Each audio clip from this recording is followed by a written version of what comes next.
दे धडक बेधडक आपल्या परिसरातील ताज्या घडामोडी, घटना, समस्या, विविध क्षेत्रातील सर्वदूर बातम्या पाहण्यासाठी लोकशक्ती लाईव्ह न्यूज चॅनलला सबस्क्राईब करा आणि नोटिफिकेशन मिळवण्यासाठी बेल आयकॉनला प्रेस करा। विधानसभा निवडणुकीचा रणसंग्राम आता काही महिन्यातच रंगणार आहे।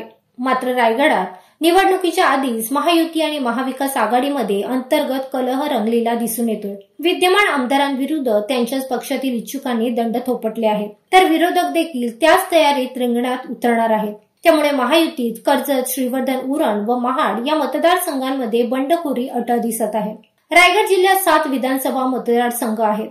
अलिबाग, महाड, कर्जत हे मतदारसंघ शिंदे सेनेकडे, तर पेठ, पनवेल हे भाजपकडे आहेत। उरणमध्ये अपक्ष आमदार आहेत। श्रीवर्धन मतदारसंघ अजित पवार गटाकडे आहे। या 7ही मतदारसंघात महायुतीचे आमदार आहेत। सध्या विद्यमान आमदाराला मतदारसंघ सोडला जाईल असे महायुतीचे सूत्र दिसते।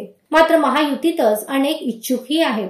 उरण मतदारसंघात मवियाचे उद्धव सेनेचे माजी आमदार मनोहर भोईर, काँग्रेसचे जिल्हाध्यक्ष महेंद्र घरत, शेकापचे राजेंद्र पाटील यांनी जोरदार तयारी सुरू केली। येथे आघाडीत बिघाडी होण्याची शक्यता आहे। महाड मतदारसंघात ठाकरे सेनेच्या स्नेहलता जगताप इच्छुक आहेत।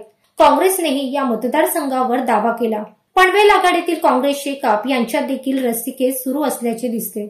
अलिबाग मतदारसंघात शिंदे सेनेचे महेंद्र दळवी आमदार आहेत। मात्र भाजपचे जिल्हा उपाध्यक्ष दिलीप भोईर यांनी निवडणुकीची तयारी केली आहे। ते मतपेरणी करत आहेत। नुकतेच अलिबागमधील अधिवेशनात भाजपने विधानसभा प्रचाराचे रणशिंग फुंकले, तर आघाडीमध्येही शेकाप आणि काँग्रेस यांच्यात उमेदवारीवरून धुसफूस सुरू आहे।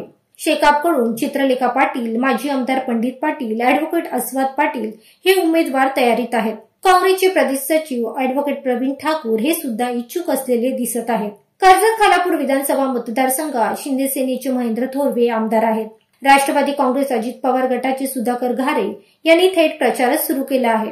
घारे आणि थोरवे यांच्यात आरोप प्रत्यारोपाच्या फैरी सुरू आहेत। विधानसभा निवडणूक लढायची आहे। विरोधकांनी वीट मारली तर दगडाने उत्तर दिले जाईल असा थेट इशाराच घारे यांनी दिला आहे। त्यामुळे ही निवडणूक रंजक होणार यात वाद नाही। मात्र वादाची ठिणगी पडलीच तर कोण कुठल्या दिशेला जाणार हे पाहणे रायगडकरांसाठी औत्सुक्याचे ठरणार आहे। लोकशक्ती लाईव्हसाठी न्यूज ब्युरो, रायगड। अशाच सच्चाई दर्शवणाऱ्या बातम्या पाहण्यासाठी लोकशक्ती लाईव्ह न्यूज चॅनलला लाईक करा, शेअर करा आणि सबस्क्राईब करा।